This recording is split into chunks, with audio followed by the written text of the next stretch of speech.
Hello, my name is Paul Blunden and I'm founder of UX247, and we help product owners, designers and researchers deliver high-performing products and services all over the world.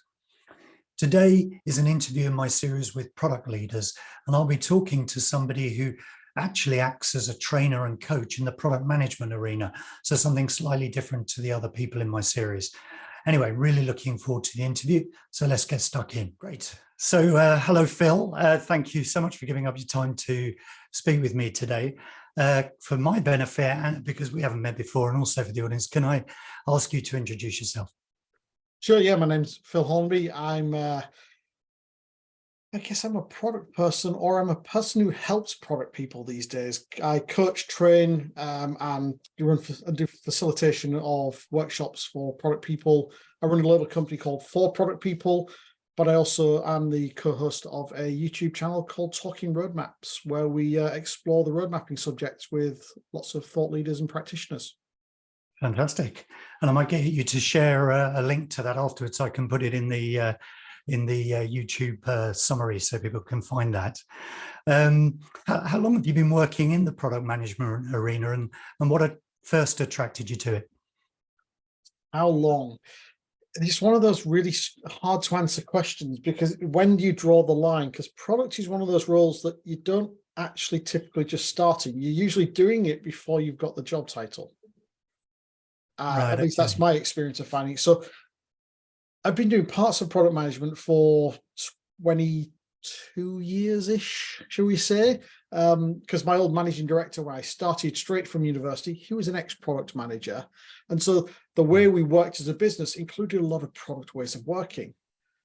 I've had the title formally, I guess, probably officially around 2008, the first time, but I'd been a product lead, I'd led product, I'd been an engineer in the product development space as well during that time.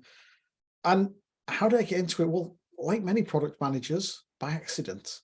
I was actually, the company I was working for was acquired for our product portfolio. I was one of the senior leadership team, and somebody needed to be the first product manager to kind of look after it. And that ended up being me.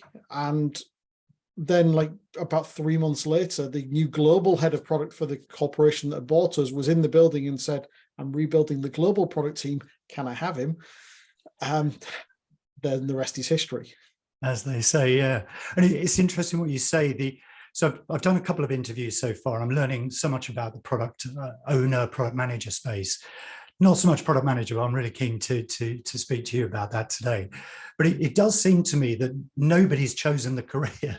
Everybody's sort of gone in by accident through a different way and then ends up loving it and staying. I think there's definitely some truth to that. I mean, part of the challenge is, back at high school, when you had that meeting with your career advisor, it wasn't on the list. Now, the role has actually existed in some form or another since about 1931.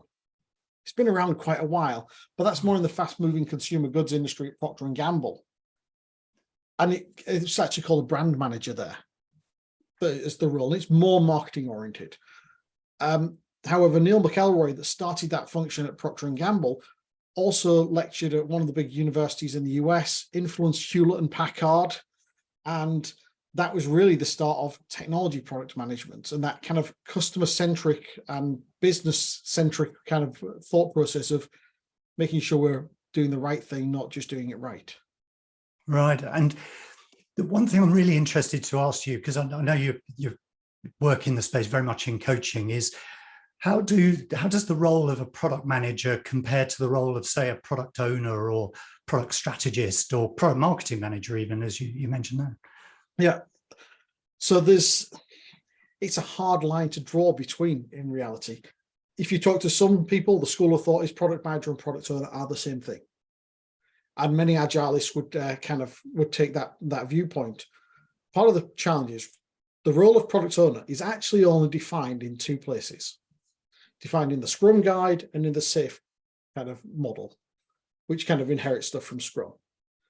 No other agile methodology actually defines a product owner, for one. It's just part of the Scrum model, but it's been taken up by many organizations. There's a kind of joke in the product management industry that when the bunch of people the snowbirds got together and said, oh, we're going to find this better way of doing software development, they actually said, well, has any of you ever met a good product manager? And the answer is obviously no, because they're all developers. Now, I'm not saying this is really what happened, but this is kind of the meme-ish type joke. And so I said, well, great, we'll create this new role. We'll call it a product owner. It sounds like they're more important than a product manager, because the owner owns the business and the product manager just runs it. And we'll kind of create it, and that'll be the perfect product manager. And it is for the development team. The problem is, it's not the perfect product manager for the marketing team or the sales team or all the other parts of the organization. And so what they really did is they shifted the barriers on the role. They moved it more to be more tactical, more operational, working with the development team all day long. You know, being co-located and there to answer the questions in all the stand-ups. Frankly, product managers haven't really got the time. We're out there with customers all the time. We're out there in the market. And that's where I found the challenge. The value of that communication and bringing that context is super high. But it's a time constraint. Similarly, you mentioned product marketing manager. That's another role that actually hasn't existed that long either. But in some organizations, product manager does both product management and product marketing, or product strategy is probably the better way of phrasing it. You talked about a product strategist. In some, they do the product strategy and the product ownership role, and there's separate product marketing manager. In some, all three are split out. And to me, it's a scaling choice. It's about, there's so much work to do and there's so much breadth of product that you can handle. So are you going to narrow the amount of the products that you're working on and take more end to end? Or are you going to take a wider area of product and split the activities? It's a choice that you will make in every organization. Some organizations, some methodologies make a choice to combine the two roles. So some choose to split it out. I personally tried combining it in a previous life and found that a lot of the market oriented, a lot of the strategic work just wasn't getting done. It was too focused on the tactical day to day. And so what we actually did is said, hold a second, what is a product owner really? A product owner is someone who drives the Scrum process. That's the reality of it. And so actually that's delivery activity. It's a process activity. A lot of it is about managing the backlog. If we take it back to the actual day-to-day work, maybe it shouldn't be, but that's the reality of the activities that need to get done under that hat. I mean, if you look at the Scrum Guide, there's like one line, something like maximize the value, the business value delivered by the development team. And that's trying to encompass the entirety of product management. It's just not complete enough. And I don't think there's any, to say, negative views from it or any kind of bad intentions. It's just a lack of understanding. Developers don't really know what product managers do, and to an extent vice versa as well. And so they need the help to be there, like the same way as the marketing team needs someone there to really help sculpt the message and make sure it's online, it's lined up with what we're delivering, etc. And so we've got to try and figure out how we divide the activities up in a way that makes sense and allows us to be effective as an organization. And that varies from organization to organization in reality. Yeah, that's really interesting. It kind of echoes some of the things I've heard with other people. Whatever their job title, they're describing all the activities you're talking about. And it feels like the job title almost is organization specific or down to the individual and where they've come from or where they think they're going. I mean, yeah. there's a bit of a theory I've kind of been thinking about over the last few months. If I look back to what I did as a product manager 15 years ago, when I started my first product management true role, I had full profit and loss responsibility. I was driving the strategy. I had my own strategy and vision for a huge product, and there were probably 300 developers working on it at any given time. Now, if we look at the ratios in a typical team today, it's more like 6 to 10 to each product person, shall we say. And right. They haven't got enough ownership of that product or the full product to be able to take their own strategy, their own vision. It doesn't make sense. So really, one of the realizations I've had, in particular in the software world, because there are different types of product managers in different industries, then really what I used to do as a product manager is kind of what's a product director today. It's that next tier up with a people management responsibility layered on as well. It's kind of an operational layer that's come in, that has come in with the introduction of agile methodologies, which have brought us close to the team. I'm not saying it's a bad thing, it's just a change. Things evolve. Yeah, it's still such a young industry, isn't it, really, particularly around software development in the kind of internet world. And you mentioned there, Phil, about the product manager spending so much time with customers. I was really curious to understand whether, the product manager is the owner of the customer in an organization at that sort of strategic level, or representing them, spending time with them. What's your take on that? It depends. I'm going to be a typical consultant here. But the product manager needs to be out there and needs to be getting their own primary information. Same as the product marketing team does. And I mean, you might call it user research. I tend to use the phrase discovery. In fact, I tend to talk about exploration and discovery. I think there's a stage before we do discovery, because we've got to set out on a journey. We're going to have a strategic context where we set out and try and find out the problems to solve. And I like to use, I guess, I'll use two things from Marty Kagan here. 80% of product management is discovery, which means understanding the problem and how we solve it. And to do that, we've got to be out in the market. And the other part is, well, if I can remember it now, no, it's gone from me. But yeah, so kind of ultimately we're trying to be out there in the market and understand. Here's the second point. Really, product managers were risk managers. Now, there's a couple of risk taxonomies we can use. If you're from the design thinking world, you'll think about desirability, viability, and feasibility. I tend to use Marty Kagan's taxonomy again. So it's value, viability, feasibility, and usability. And classically, if you had desirability and viability, you'd have products taking viability, design taking desirability, and tech taking feasibility. It's not quite that simple, though. There is a definite element of the value, which is part of viability, of desirability, really, that products own. Is it valuable to our business, and is it valuable to our customers?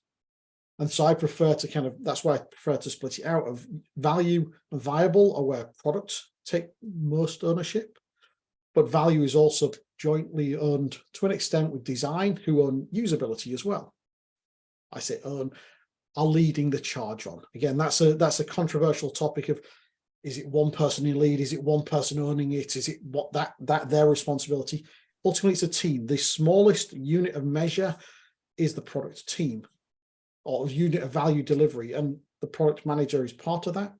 To use another quote, going back to the product owner versus product manager, I think it's Melissa Perry who says, product owner is a role in a Scrum team, product management is a career.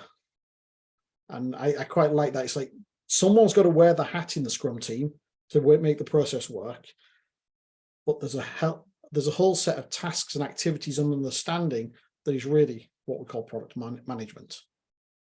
Right, that's really interesting. And in your coaching, what are the sort of main things that people are looking to gain from your coaching? What are the deficiencies, if you like, they're coming to cure? So I'm going to address one of your point at the set end there first.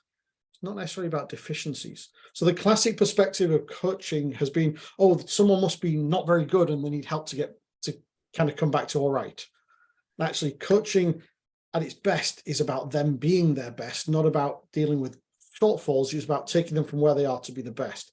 If you look at Usain Bolt, his coach can't run as fast as him, but he can't run as fast as he can without his coach. His coach is about making him the best he can be. And what that looks like is unique in every coaching engagement. Like I work with some individual contributors all the way up to a chief product officer. And at the individual contributors level, it tends to be more skills oriented. I've got this challenge. What tools, techniques can I use? Help me work through them. So it's almost like one-to-one training in some respects there. At the chief product officer level, frankly, it's about confidence and having a sparring partner, because when you're the leader in an organization, it can get quite lonely. And sometimes you've never even had a product leader who's been your leader. Like one of the people I work with, he's risen through the ranks in his organization and has never worked for someone with product experience. He's now the head of product globally for his organization. And he just wants someone to have a spar with. It's kind of run ideas through, sense check it. It's like, how do I approach this? Does this make sense? Oh, he's super smart. He kind of knows the answers already, but I'm giving him the confidence that he's going the right way and maybe spotting the odd thing and a little nudge and a little steer. Fascinating. And does the sort of soft stuff come up a lot in your coaching? Feels a lot of the things I've learned from these interviews is people say, yeah, it's, you know, the people bits, the soft bits that almost cause the biggest problems or the biggest opportunities. As you'll spot, I quite like a quote. Christina Diodi would say, all problems are Peter-Paul problems. Right. And I think the reality is that's what it comes back to. Product management don't deliver anything themselves. They deliver everything through other people. And so product management is all about influence without authority, all about getting people going in the same direction to deliver customer and business value. And so it's all about people. It's all about interpersonal stuff. Now, some of that is dealt with by, well, we'll use a tool and technique to be able to bring the evidence together, to be able to tell the story, to help people get aligned. Some of it's pure, how to communicate, how to phrase things, how to position yourself in a meeting. Organizational politics, as much as we hate it, they're a reality. So we kind of, that sort of thing comes up quite regularly, yes. Fascinating. And you've mentioned their toolkits a couple of times. I've been learning about the sort of product owner toolkit or how they describe it. What's sort of key in the product manager's toolkit? Oh, depends on the task you're doing. And the problem is such a holistic role. I mean, if I go back to history, look at Procter & Gamble and places like that, it's seen as a path into general management because it's a cross-functional leadership role. But if we talk about the technical part of the role, it comes down to a lot of similar things that you talk about in design of it's experimentation, it's what types of experiments to run, it's understanding metrics, it's doing analysis, it's storytelling, it's presentations, and there's 1,000 different tools and frameworks. One of my favorites at the moment is Teresa Torres's opportunity solution tree. And the reason I like it is because it focuses you on what's the outcome we're going to drive, i.e. the change of customer behavior. What do we believe are the problems, jobs to be done, needs that will move that needle? And we prioritize at that level instead of, for example, diving down to the solutions, which we naturally do as humans. We solutioneer straight away, but instead, if you prioritize at the opportunity level, then identify the solutions, and then the experiment you'll run to see if they're the right solutions. It's a great way of kind of getting that thought process going of what's the right thing to do. Because ultimately, a lot of product management comes back to priority calls. It's saying no a lot. And it's saying no in such a way that it's not a negative. We're not doing that now because it doesn't align with where we see the best opportunity. We're not doing that now because it's not aligned with our strategy. We're not doing that now because we don't have the capabilities. We're not doing that now. It's often that we're not doing that now as opposed to no.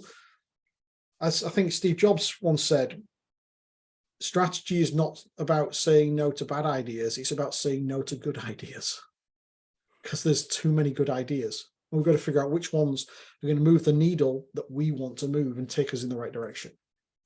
And how do product managers sort of prioritize? What are the levers they're pulling there to with all those ideas to sort of choose which ones to take forward? All comes back to what's the outcome we're driving towards. Typically in a modern product organization, that's probably going to be set through context through OKRs, objectives and key results, to give that framework of what are we driving towards. Ideally, those are done well by them being team objectives instead of individual, because if they're individual, we get everyone fighting against each other because they've got different objectives. So if that product team, that smallest unit of value delivery, is all aligned on the same objectives, then we're looking at, well, that's the objective we're trying to achieve. This is how we're going to be measured. What things do we think can work towards that? And usually that's going to result in or ideally, it's going to result in some experimentation. Good product management and good product organizations are always in touch with the customers. They're always doing either discovery interviews or running experiments, and it depends on your context. I used to work in automotive. There are 20 car companies in the world. If every single week I was trying to talk to someone in one of those companies, they'd get quite annoyed quite quickly. Whereas in B2C, you can have a conversation probably every day because there's enough people out there, there's the volume. So you've got to be kind of sensitive to the shape of your industry, the cadence, the speed of the industry. But you're out there discovering their need, or understanding the needs and the problems, picking the problems, usually by the leadership layer, that we believe are best going to move the needle, and then finding the right solutions to them and using that to drive the problem, to drive the business forwards. You mentioned there about sort of the customer again. I'm really interested to understand your view on how customer-centric brands are, or the industries you've worked with, only because I get very different opinions depending on almost the layer you're working at. And it seems with product management being, that kind of general management stepping stone almost, that the perspective there is going to be different again. So I think the best practice, I hate the phrase, by the way, best practice, but the general kind of perspective is we should be, well, in fact, being product-led means being led by customers' needs. So the phrase product-led is thrown around a lot, and people think, oh, that means we're just building products and that's all in charge. No, it's about understanding customer and market needs and using that to drive us forwards as an organization. And so it's critical. And that's what the best organizations do. Sadly, there are too many organizations where the product people sit in their ivory tower, probably because they've worked in the industry, they're subject matter experts, they think they know how to do it, they think they know what the customers want, and so they just write a spec and go and build something. And sadly, that usually leads to failed and unsuccessful products, and therefore unsuccessful customers and users at the same time. Yeah, obviously that resonates very strongly with me. I've been in customer research for 20 years, and we still seem to be having battles to get people to talk to customers. So that is an interesting take on it, that it sort of ceilings out almost in that product leadership area. Do organizations, when they're, do they struggle to do research, or do they struggle to convince themselves to do it, or what are the barriers there? So many. I mean, I guess I'm going to answer a slightly different question first. I think you're in user research, so you're in the UX space. And actually, what I found is that there's a bunch of companies that had UX and no product, or there's a bunch of companies that had product and no UX. And then as both functions have grown, there's almost become a fight between the two functions of who owns the customer, who understands them better. My short answer is we both do, as does product marketing. We're bringing different perspectives and different viewpoints. And ideally, we collaborate and bring those viewpoints together. The keys for me in UX is user versus in B2B, the user and the customer are very rarely the same person. And therefore, there's a difference often in the business perspective. And that feeds much more into the viability angle of those four risks. If I'm Microsoft and I'm selling to a large corporation, there's a whole different conversation with the users versus the actual customers, the buyers. And we need to be sensitive to both sides of that. And I know that that's why we hear CX as well these days, instead of just UX and service design and all these other terms. And ultimately, we're all trying to solve the same problem, to get that better view of the customer needs and make sure that we're addressing them. Now, what's the barriers to doing that? Well, partially it's habit. Partially it's our comfort zone. So if a lot of product managers come from development. And so they're used to being, dare I say, in a dark hole, writing code, scared of going out and seeing customers, or it's just a habit of not going out and seeing them. And it takes time to go from that 0 to 1. It's really hard. That's the hardest move, from not doing anything to doing something. Once you started, it's much easier to keep it going. But it's also, there's a management perception of, oh, we understand this, we don't need to get out there. I remember going to Detroit for 24 hours years ago for a 4-hour meeting.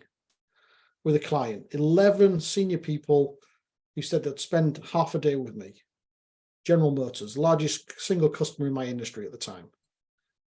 That was undoubtedly a high ROI meeting, talking about their strategic direction, our strategic direction, how we were aligned on how we might support them. Bearing in mind the business cycles there are 5 to 7 years typically. So you can rely on it for quite a while. Well, my boss didn't want me to go. It's like, where's the project? Where are we getting paid for this? It's like, this is purely about discovery. I went and I was able to make decisions for a good amount of time based on the insights we gained there.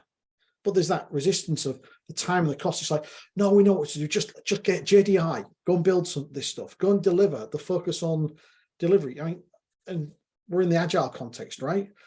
Agile has made it really good, organizations really good at delivering fast. What they've forgotten is, are we delivering the right thing quickly? And actually, it's better to slow down and deliver the right thing than to just deliver stuff because you can. Yeah, that reflects so much or mirrors the experience I've had. It's funny, we have clients who do a lot of evaluation, in the agile space or whatever. And then they, at some point, we either convince them or they convince themselves to do something in the discovery area and really sort of open their vision a little wider. And it's always that thing that they talk about forever. It's like 2 years later, they say, we're still referring to that foundational thing because they just learned so much from it. Well, the problem is that was a one-time event, right? They did it and then and it's got to become a habit. It's got to become continuous. Teresa Torres talks about continuous discovery habits, and that you'll see people try to encourage that with kind of objectives like meet one customer a week. Now, is 1 the right number? Is 10 the right number? I don't know. The habit, building that muscle memory of just we go out and having a line of people coming that we can talk to. People worry about, oh, I might not have anything to talk to them about. I might not have any questions to ask. I've never not had things to ask a customer. I've never struggled with that side. There's always an interesting conversation you can have. Even if you've not got a direct research question to answer right now, you can have that conversation. If you've got that pipeline of people coming through, when you've got a new question to answer, they're there instead of having to cold start, go and find people to talk to. Yes, yeah, I couldn't agree more. We've had a couple of customers actually we've got one, O2 actually, they're very focused on customer, and they have a nice metaphor. They always have a chair in the room that's the customer's chair, and nobody ever sits in it. But I always thought it's a really physical way of keeping everybody sort of, oh yeah, we've got to keep thinking about that.